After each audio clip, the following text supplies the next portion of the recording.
vía de orina, ¿no? El cáncer de próstata es el cáncer número 1 de los hombres y es la segunda causa de cáncer, la segunda causa de muerte relacionada a cáncer, ¿no? Entonces, como les decía hace un momento, el cáncer de próstata es la segunda causa de cáncer en el hombre después del cáncer de piel. Y es la segunda causa de muerte, pero de los tumores sólidos es el número 1, ¿no?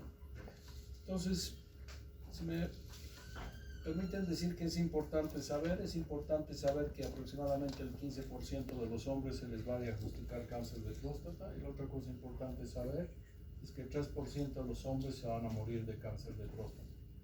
Cuando uno mira estos números parece no mucho, ¿no? 15%, 3%, pero si se ponen a pensar de todas las cosas que te puedes morir, que 3% sea cáncer de próstata y que tengas una posibilidad de 15% es alto. Y si tienes factores de riesgo, estos números cambian muchísimo.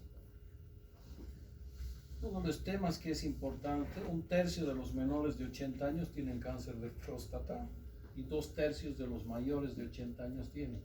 Estos son focos microscópicos de cáncer que se pueden diagnosticar de manera incidental. Vamos a ver más adelante esto.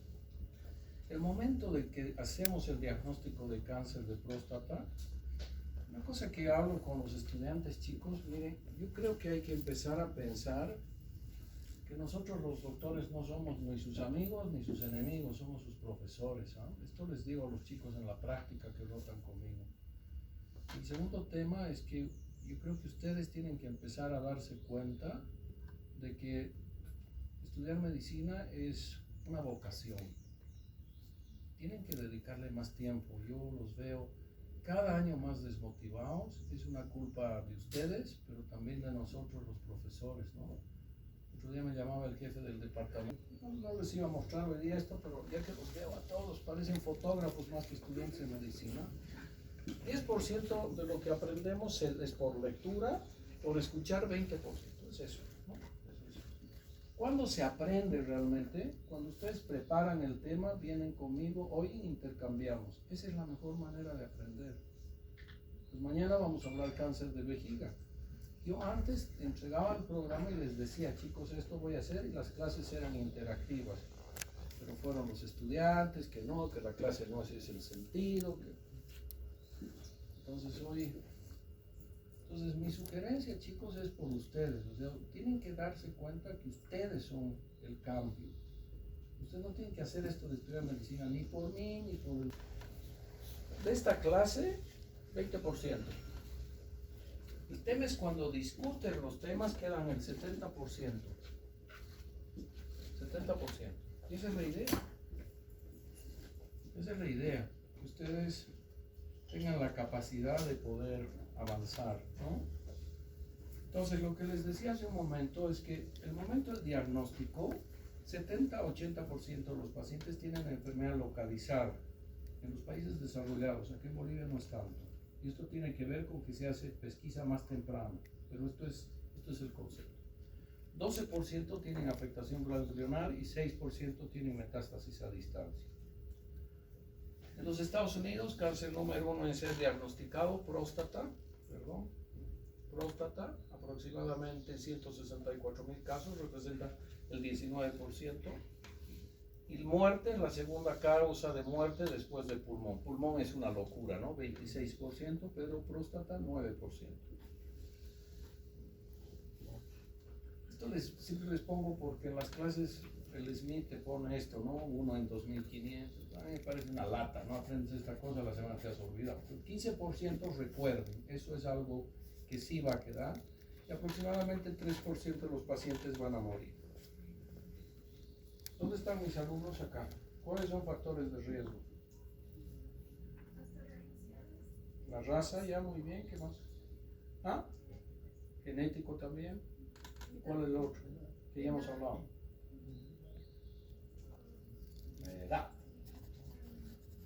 La edad, ¿no? Entonces esos son los 3 más importantes que hay que tenerlos presentes. Y si tú ves trabajos de autopsia, 40% de los hombres a los 50 años y 70% a los 80 años van a tener focos microscópicos de cáncer. Esto es importante por dos razones. Por uno, porque te permite saber que en la medida que vas ganando edad, tienes más riesgo de cáncer. Pero la otra cosa es que yo que ya tengo más de 50 años, si me hacen una biopsia de próstata, tengo 40% de posibilidades de que me diagnostiquen un cáncer de próstata en un foco microscópico. Y ese es el tema por el que hoy día estamos en contra de estas campañas masivas que las publican en algunos hospitales acá en Cochabamba, ¿no? Programa de detección del cáncer de próstata. Eso es un programa económico, no es un programa médico. Lo hacen por un interés económico, no por mejorar la salud de nuestra población. Entonces, te pueden encontrar focos microscópicos, te hacen una cirugía grande, tienes complicaciones, te puedes morir y no necesariamente te curan. No quiere decir que no se haga nada con el hombre con respecto a la salud de su próstata, pero hay que encontrar un equilibrio entre estar buscando hasta debajo de la mesa de noche a encontrar pacientes que pueden tener enfermedad.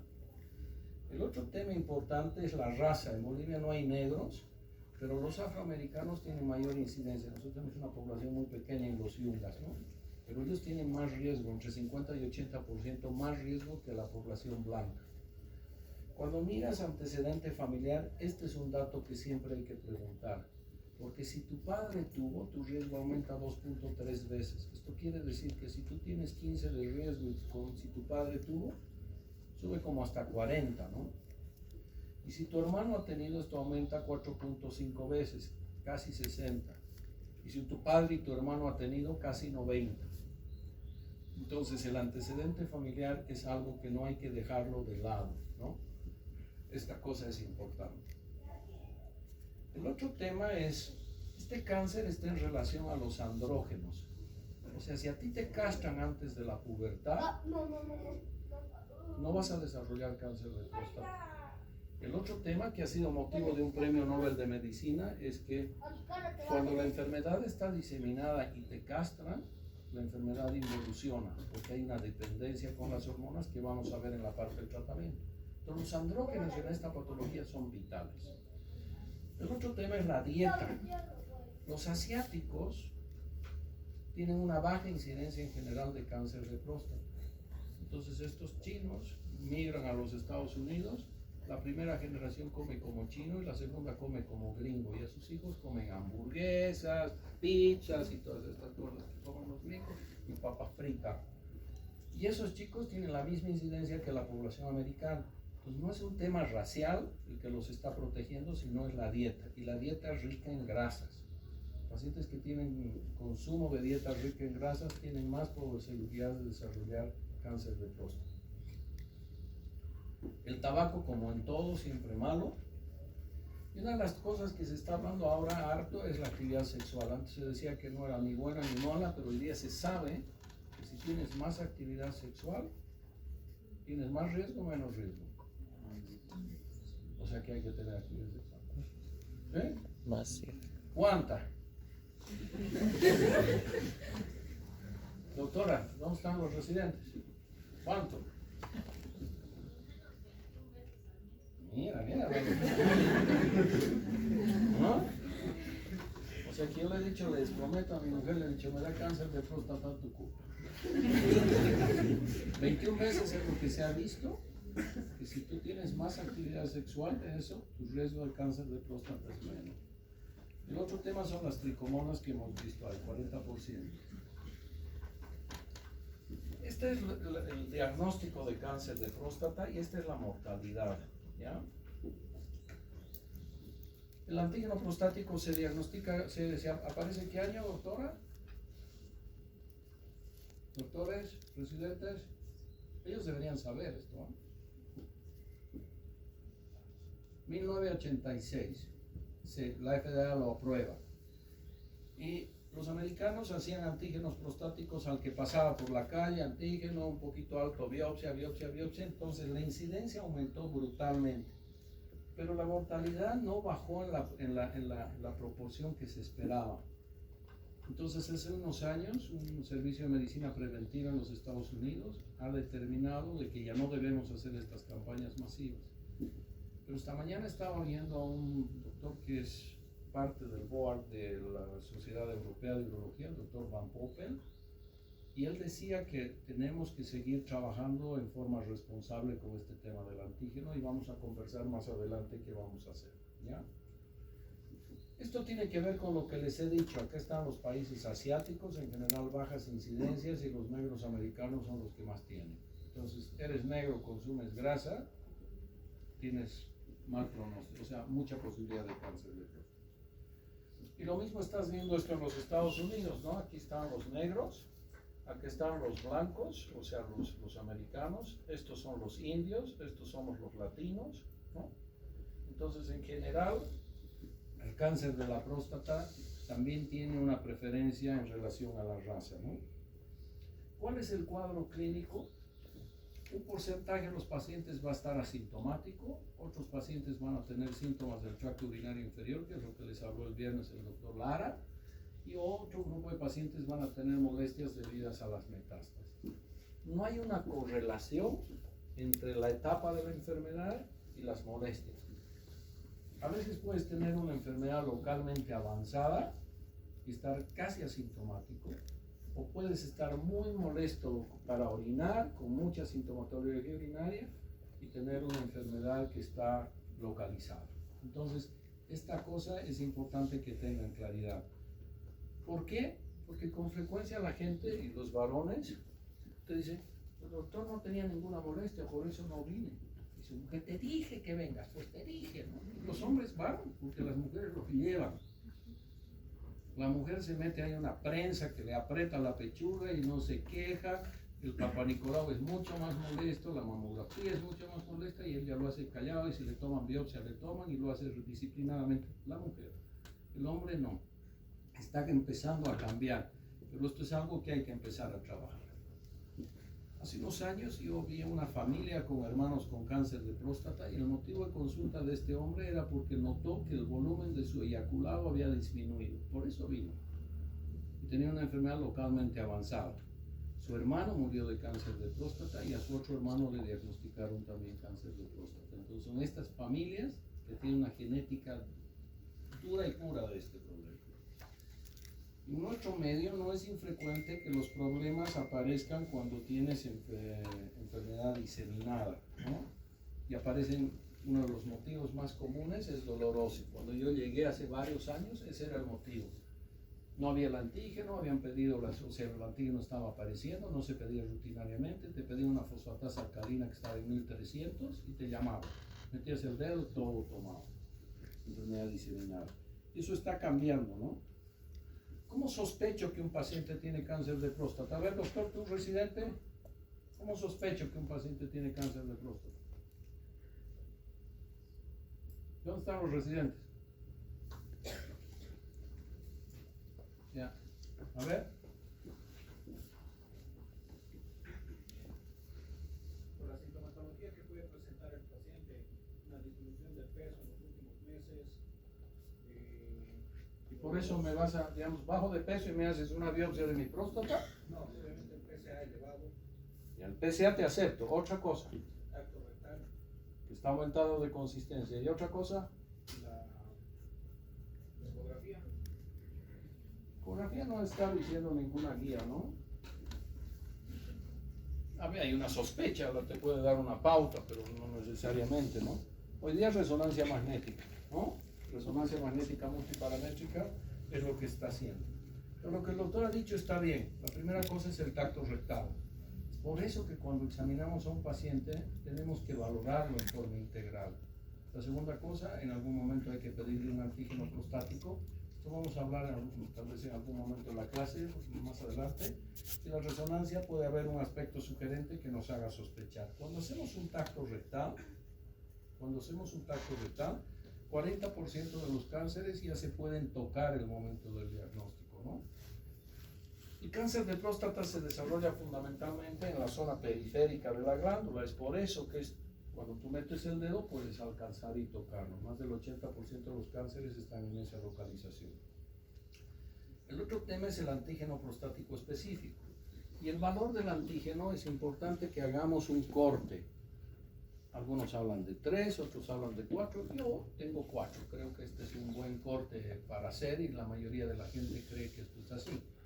pero digamos NCCN, los americanos que manejan cáncer, ellos creen que es 3, ¿no? El tema es que 25% de los pacientes con PSAs normales pueden tener, eso van a ver, y 67% de los que están altos pueden tener cáncer de la próstata.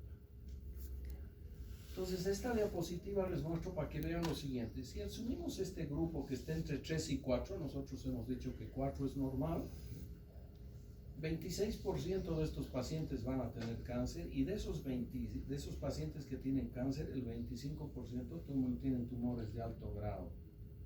Entonces, cuando uno hace un antígeno prostático, uno de los problemas que tiene en Estados Unidos es que los que hacen la solicitud de antígenos son médicos generales.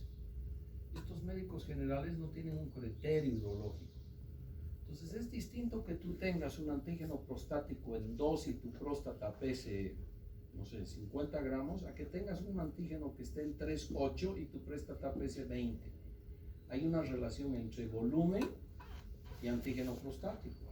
Pues a veces viene gente joven, su hermano tiene un cáncer de próstata, él tiene 52 años, le hago un tacto rectal, es una próstata blanda, normal, pequeñita, le pido una ecografía, 20 gramos de próstata y está en 3,8, ojo con ese paciente. A ese paciente le pido una relación entre el libre y el total, está menos del 18%, ojo con ese paciente. Resulta que ese paciente lo vi el año pasado y su antígeno estaba en 2 y hoy día está en 3,8. Cuando la velocidad entre un año y otro es más de 0,75 nanogramos año, ojo con estos pacientes. Entonces el antígeno no es una medida así, no tiene 3,9, perfecto, todavía está dentro del rango, hay que ver.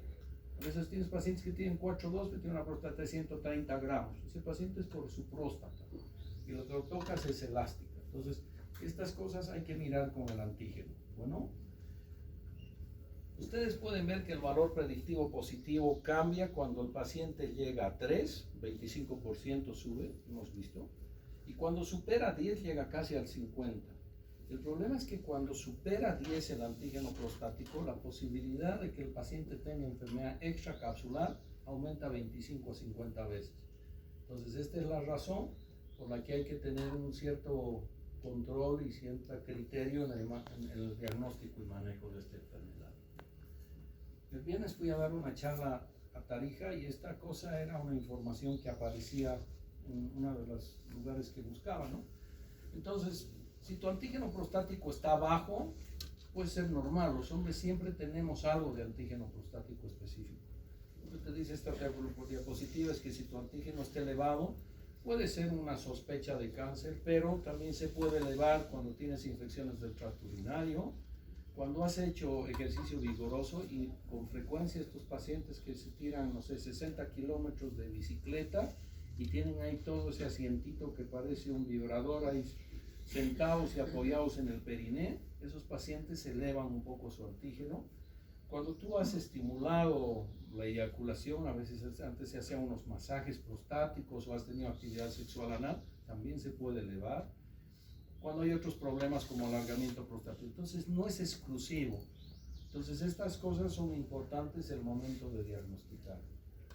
Lo que está cambiando, y yo creo que vamos a ver muchos cambios en el futuro, es el tema de resonancia magnética. Cuando les digo que somos el país más atrasado, somos pues el más atrasado. No tenemos ni siquiera resonancia multiparamétrica para hacer diagnóstico de cáncer de próstata, ¿no? Entonces necesitas unos resonadores que mínimamente tienen que tener 1.5 Tesla, eso hay acá, pero le faltan unos equipos de sustracción que no hay, y necesitamos tomógrafos o resonadores de 3 Teslas para poder hacer este examen. Entonces hoy día hay una clasificación que se llama PIRADS, que no es el sentido de esta clase, pero digamos es bueno que sepan que si tú pierdes PIRADS 1 y 2, las posibilidades de que tengan cáncer son bajas, pero si tienes lesiones 4 o 5, las posibilidades son más altas. Los americanos te dicen que hoy no deberías pedir una resonancia de entrada, pero los europeos, que a mí me parece que esa va a ser la tendencia posterior, están diciendo que antes de hacer una biopsia debes hacer una resonancia multiparamétrica. Si tú tienes lesiones 4 o 5, los pacientes estos pueden eventualmente tener una alta posibilidad, como están viendo, de 80 a 91 si tienes un PIRAT 5, de tener un cáncer de la próstata. Entonces, probablemente en el tiempo va a haber un cambio en relación a lo que es resonancia magnética y diagnóstico de cáncer de próstata. Es más, hoy día por las características y cosas que están empezando a mirar en el aspecto del tejido, en las distintas etapas de que se hace la resonancia, se puede eventualmente incluso estimar si es un tumor de alto o de bajo grado. Entonces, yo creo que vamos a ver muchas novedades en el tema del diagnóstico del cáncer de la próstata. Entonces, estos pacientes que teníamos antes dentro de este grupo de que tienen tumores incidentales pero que no les producen enfermedad clínica, a esos pacientes eventualmente los vamos a poder monitorizar y manejar de mejor manera. Las biopsias en general se hacen por un ecógrafo transrectal que se mete a través del recto, o también se puede hacer una biopsia transperineal. Hoy también se están haciendo biopsias transperineales guiadas por ecografía. La ventaja de hacerla por vía transperineal es que no atraviesas el recto y hay menos posibilidades de fiebre. Esa es básicamente la principal razón. Entonces, si ustedes se fijan acá, esta es la zona periférica de la glándula. Esta es la zona periférica. Esta zona negra que se está viendo acá, nosotros consideramos una zona hipoecogénica. Y esas zonas hipoecogénicas son zonas de mayor sospecha. A veces hoy día incluso les hacemos Doppler a estas lesiones y si vemos que están vascularizadas, de ahí tomamos. Entonces, cuando uno hace biopsias de próstata, tiene que tomar en promedio unas 12 biopsias hoy. Antes tomabas 4, después han sido 6, hoy se están tomando 12 muestras. En general, casi todos toman.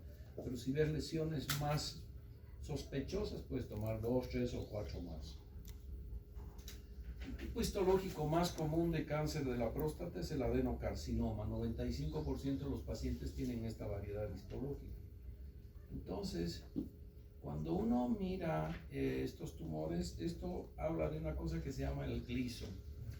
Y hoy día el Gleason es el grado de diferenciación que tienen estas glándulas que tienen cáncer.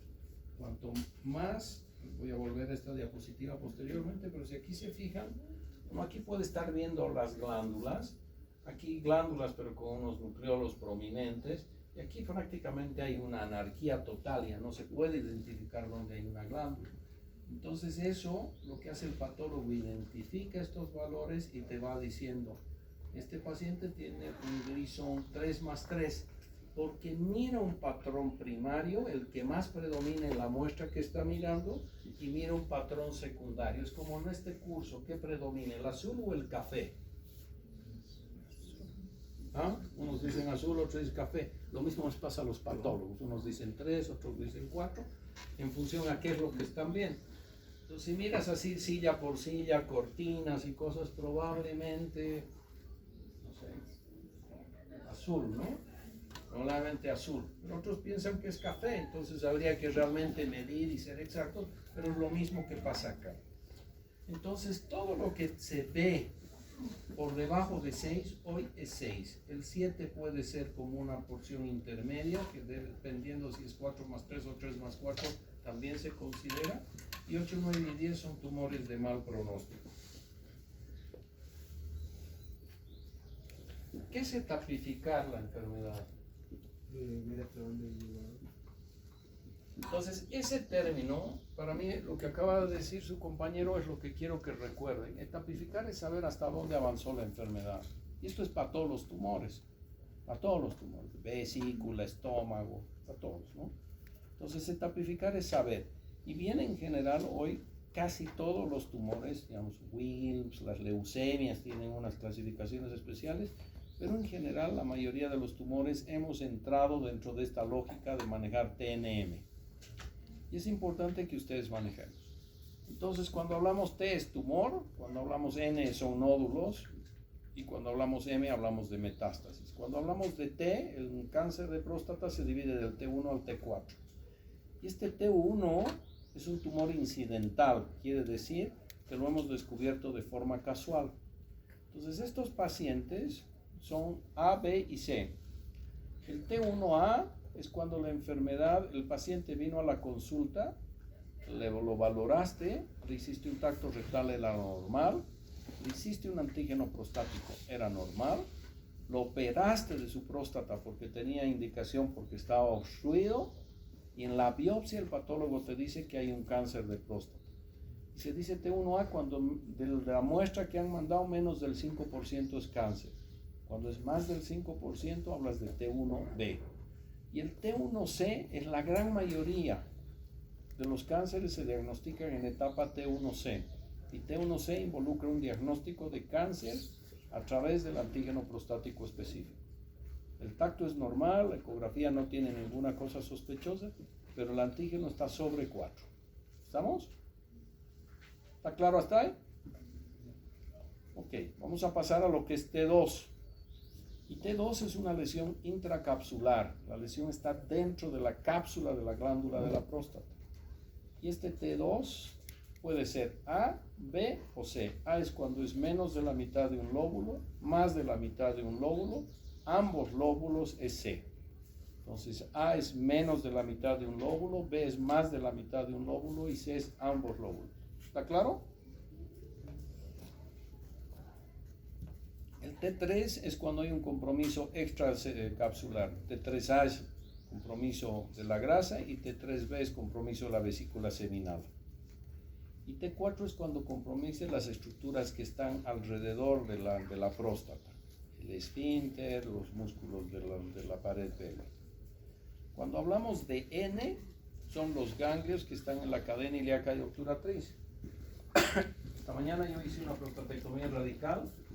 Tenía, no sé quién de ustedes estuvo, pero había mucha masa ganglionar en la cadena ilíaca y obturatriz. Realmente es muy adherido a los vasos y al nervio obturador. Estaba realmente difícil la linfadenectomía. Era un paciente que ya le habían hecho una resección transuretral de próstata, estaba muy pegada al recto, fue difícil. Pero los ganglios son ganglios que están en la cadena ilíaca. Esta es la hipogástrica. Aquí viene el nervio obturador. Entonces eso hay que hacer un vaciamiento. Nosotros hemos llegado casi hasta la raíz del ilíaca y hemos vaciado todo. Y a distancia M, el principal lugar son huesos. Y los huesos se diseminan en forma centrífuga, de la parte central hacia afuera del eje axial. Entonces tienes la columna como primer lugar, los huesos de la pelvis en segundo lugar, y de ahí se fue hacia afuera, ¿no? Y después de los huesos puede ir a pulmón, hígado, cerebro y a cualquier parte. De ahí a cualquier parte. ¿Cómo se llama este examen? ¿Tu doctora? ¿Cómo se llama este examen?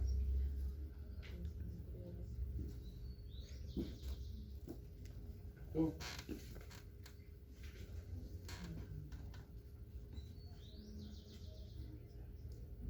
¿Tu doctor? A ver, ¿quién sabe? Levante su mano. Mis alumnos saben. Ah, la doctora sabe, claro. ¿Tu doctora? ¿Ah? ¿Cómo se llama? Es una gamografía ósea o cintigrafía ósea. ¿Ya? ¿Cuánto tiempo se adelanta la gamografía a la radiografía, doctora? En promedio 6 meses. O sea, tú vas a ver las lesiones en este examen 6 meses antes que en la radiografía. No quiere decir que no hayan, pero no se ven en una radiografía. En la gamografía se adelanta. El problema es que tiene baja especificidad, o sea, pueden ser varias otras cosas. Tienes una fractura, se ve como una lesión que está hipercaptando. Tienes un proceso infeccioso, se ve. Tienes un tumor óseo, se ve. Y no puede que no sea una metástasis, ¿no? Pero este es el examen. Aquí estamos viendo otro. Entonces, todos estos puntos negros que están viendo, el esqueleto se ve como se ve acá.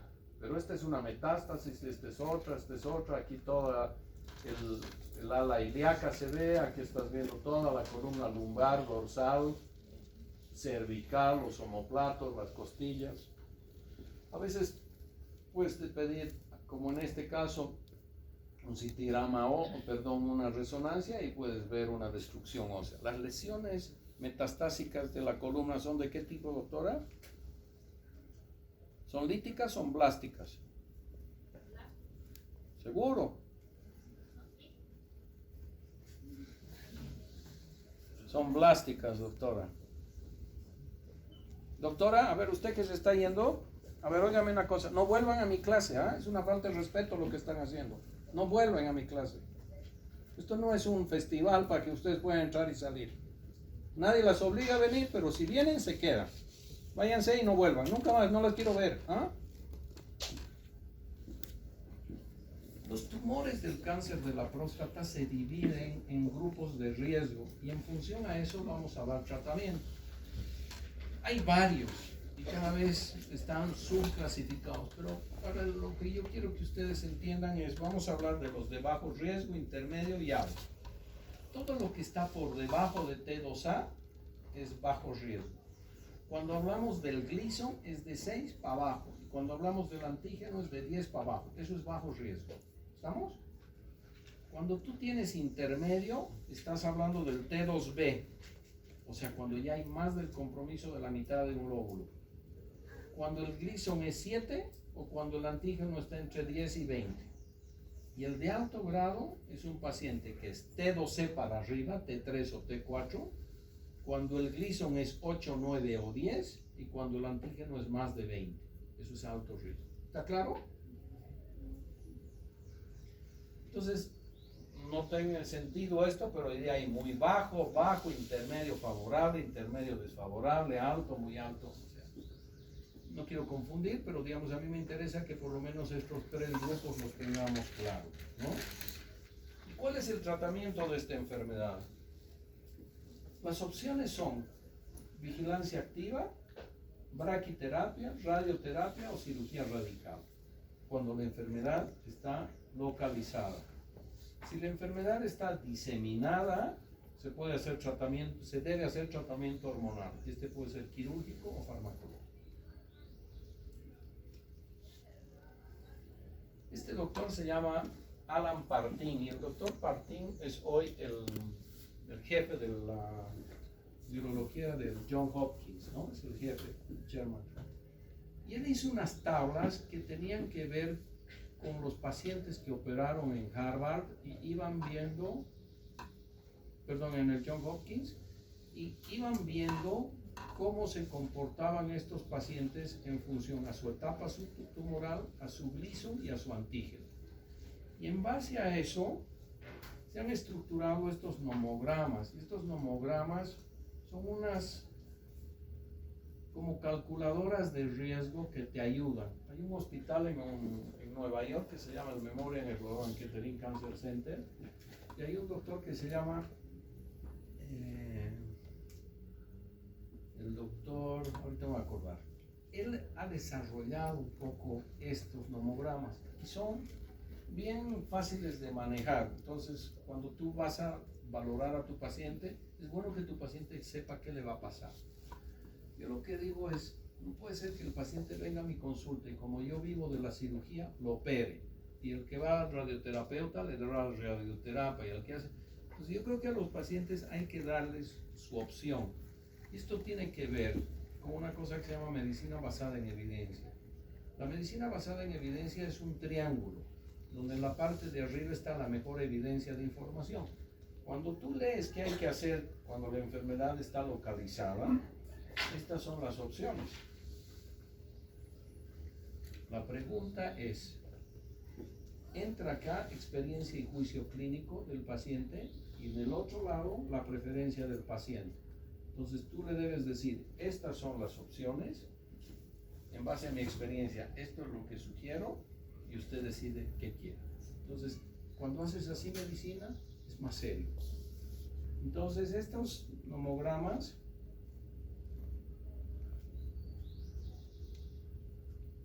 nos están ayudando. Por ejemplo, este paciente no ha recibido ni hormonoterapia ni radioterapia. Esto lo pueden bajar en el internet y lo puedes llenar de información.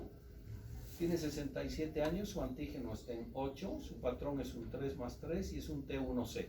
Si se fijan, esta es una enfermedad de bajo grado. Es menos de T2A, menos de 6 y menos de 10. Entonces este es un bajo grado.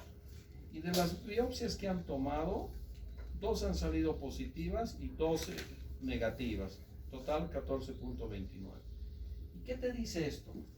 Que la posibilidad de que la enfermedad esté confinada al órgano, 64%, que tenga un compromiso extracapsular, 36%, y compromiso de ganglios y vesículas seminales, 1. ¿Le vamos a hacer linfadenectomía a este paciente, doctora? No. ¿No? Este paciente no le hace linfadenectomía. Entonces esto es una cosa que es importante que tengamos claridad.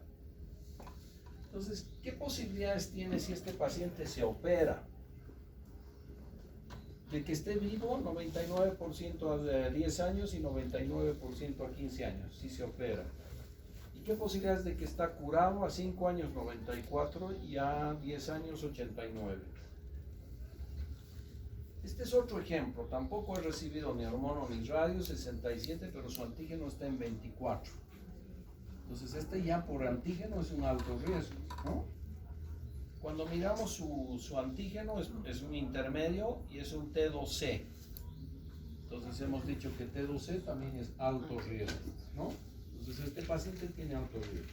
Y de las biopsias han salido 8 y 4 han salido positivas, que representan el 66%. Entonces yo como médico tengo que ver frente a qué estoy. El paciente que hoy día he tenido operado es un paciente que debe ser el paciente más anciano que yo he hecho una prostatectomía radical. 75 años tiene ese paciente. Pero es un paciente que juega paleta 3 o 4 veces a la semana. Te juro que me gana corriendo, está súper el señor.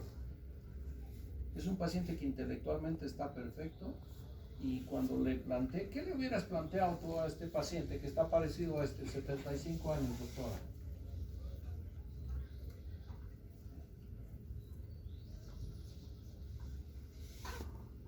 Tiene 15 de antígeno, tiene un Gleason 7 y tenía un T2C probablemente. Para mí era alto riesgo, localmente avanzado. Y el día de la cirugía me di cuenta que sí era.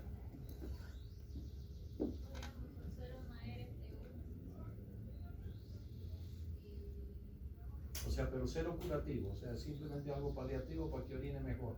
Este paciente le hicieron una resección transuretral hace unos años y no tenía problemas para orinar, doctor.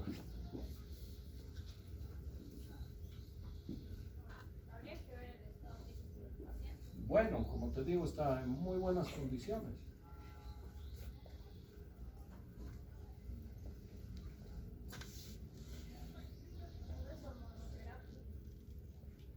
Ya, ok, la pregunta, doctor, es ¿por qué le harías hormonoterapia a un hombre que sabes que no está diseminado?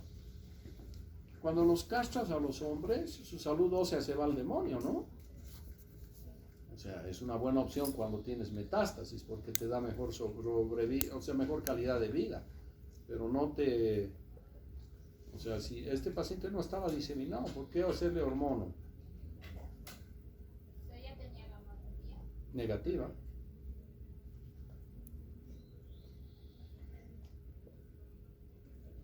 Tal vez pensar en una radical. A ver, yo a este paciente le ofrecí 3 cosas, ¿no? Una opción con este paciente, a pesar de ser una enfermedad de alto riesgo por su edad, una opción era hacerle radioterapia. Y dije, la radioterapia es una buena alternativa. El tema es que la radioterapia en Cochabamba no es tan buena y hay que mandarlos afuera. Pero cuando la hacen afuera, eso funciona bastante bien. Ahora, el paciente me dice, doctor, cuando ve estos números que puede vivir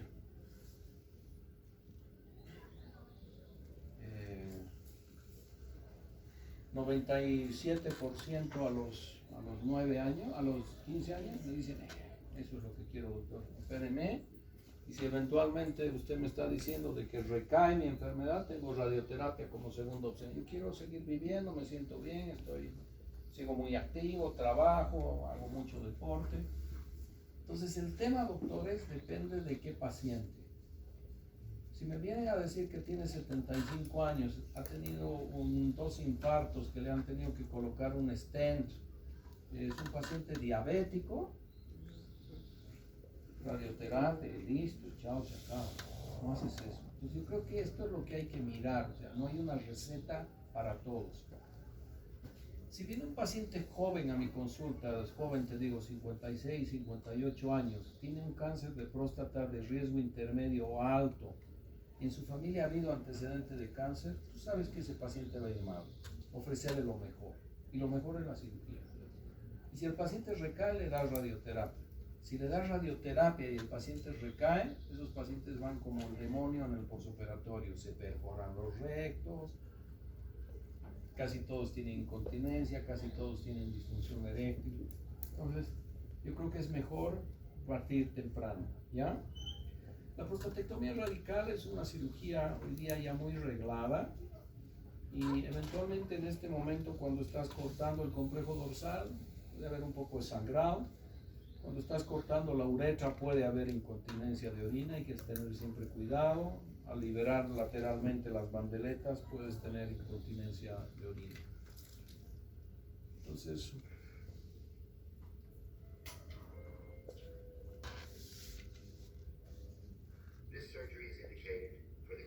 eso que se está abriendo ahí a los lados es la fascia endopélvica, ¿no? Entonces eso es lo primero que se abre. Después ligas el complejo dorsal del pene. Hay un paquete vascular superficial y uno profundo, los dos hay que ligarlos.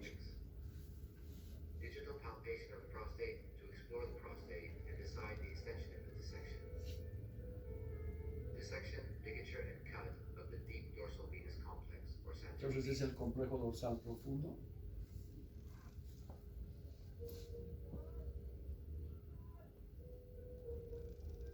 Nosotros pasamos primero una pinza y ahora después pasamos un punto, y con eso no tenemos grandes problemas hoy.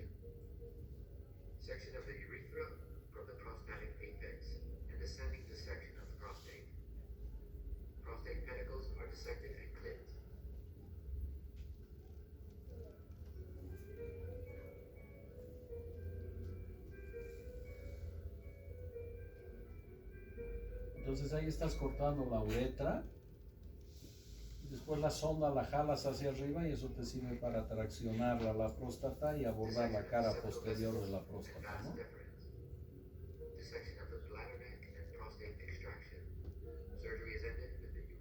Ahí están los pedículos. Esas son las arterias vesicoprostáticas que ligamos. Posteriormente identificamos los conductos deferentes y las vesículas seminales y levantamos todo.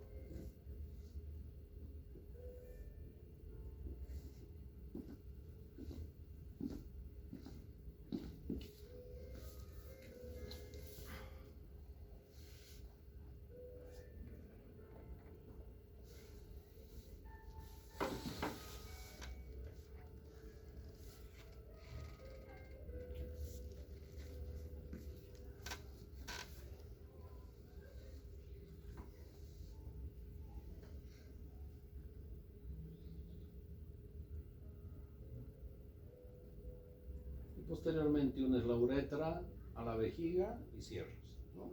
En eso consiste el procedimiento. Siempre que sacamos y mandamos la próstata, el patólogo la mete en tinta china. Y la tinta china permite ver si hay permeación de la enfermedad a través de la cápsula, ¿no? Si usted se fijan, aquí son grupos de riesgo, PSAs de más de 10, Gleason de más de 7, entonces esos pacientes tienen más riesgo, ¿no? Entonces un poco en función al riesgo puedes ver cómo les va. Si no tienes riesgo, si tienes un factor, 2 factores o 3 factores. Entonces esto tiene que ver con sobrevida hasta las 96 meses, ¿no? Entonces en la medida que tengas más factores de riesgo, la sobrevida de esta enfermedad es menor. Pero la prostatectomía radical tiene como después del 5º año una sobrevida como estable. Cosa que no pasa con la radioterapia. La radioterapia va bien al principio y después sus curvas se caen. La radioterapia es esto. Nosotros acá tenemos un equipo que es un acelerador lineal, pero no hace conformación, o sea, no hace administración de la radioterapia en 3 dimensiones, y menos intensidad modulada, que es administrar varios haces de radioterapia con este foco. Entonces, como les digo, estamos como ciertamente retrasados. Cuando tú miras intensidad modulada, este es el Memorial Sloan Kettering Cancer Center. Peter Escardino era el que les decía hace un momento, y él hizo esos nomogramas. Entonces, esta es la conformacional, administrando 64 a 70 Gray, 76 a 81. Entonces, estos son los resultados en pacientes que tienen bajo grado o alto grado, ¿no? ¿Cómo les va? Y esto es intensidad modulada. Estás dando 81 a 86 Grays de radioterapia. Y miren cómo les va a los de bajo grado, 92. Pero vayamos a los de alto grado. A los de alto grado, realmente, mira, les va casi igual que a los de bajo grado. Entonces, el otro tema es, bueno, cómo van las complicaciones. La toxicidad gastrointestinal grado 2-3 con 75 Grays es 17% y con 81-86 Grays es 2%. Entonces yo creo que la radioterapia va a empezar cada vez, o sea, a tener un rol. O sea, no creo que termine sacando a la cirugía, pero creo que esto es lo que va, esta es un poco la tendencia. Esto vamos a pasar. Este otro es braquiterapia. Las braquiterapias son unas semillas de material radioactivo y en general son iodo 125, paladio 103. Entonces, este es un equipo de ecografía que se mete a través del recto que te permite ver la próstata, y este es como una grilla que te permite ir colocando las agujas dentro de esta grilla en función a la forma de la próstata. Entonces, este tamaño de la próstata es lo que van colocando estas semillas de material radioactivo. Este tipo de procedimiento es una buena alternativa para pacientes que tienen alta morbilidad y enfermedad de bajo grado. Entonces, si tienes un paciente que es diabético, está infartado, quiere resolver esto en forma rápida y tú sabes que su expectativa de vida no es muy larga, esta es una buena alternativa. ¿Ya?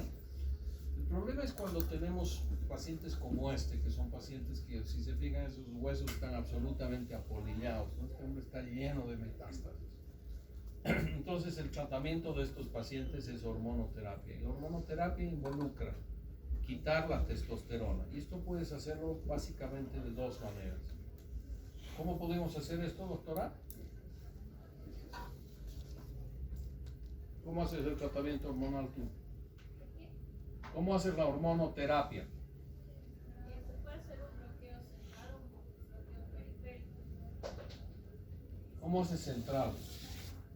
Con los análogos de la hormona gonadotropina. ¿Ya? ¿Y qué otra alternativa? La castración quirúrgica. ¿Y qué opinas de los antiandrógenos?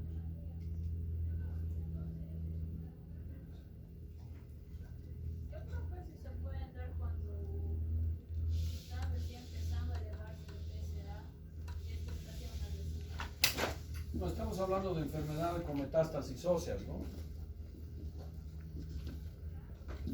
Tiene metástasis. Entonces, en general, tratamiento hormonal. Y se usan los medicamentos que ha dicho la doctora o los castras. Si me preguntas en Bolivia qué hacemos, castración, porque este estado no cubre el tema de cáncer. Ha habido grandes ofertas ahora que estamos en campaña, pero hay que mirar. Y las inyecciones no son baratas, debe costar, ¿cuánto cuesta, doctora? Como $2,000 la semestral. O sea, te tienes que poner cada 6 meses $2,000, $4,000 al año. Y si te sacan tus huevitos, te salen, no sé, pues $1,000. Entonces, acá nuestros pacientes optan por eso. ¿Estamos? ¿Hay preguntas?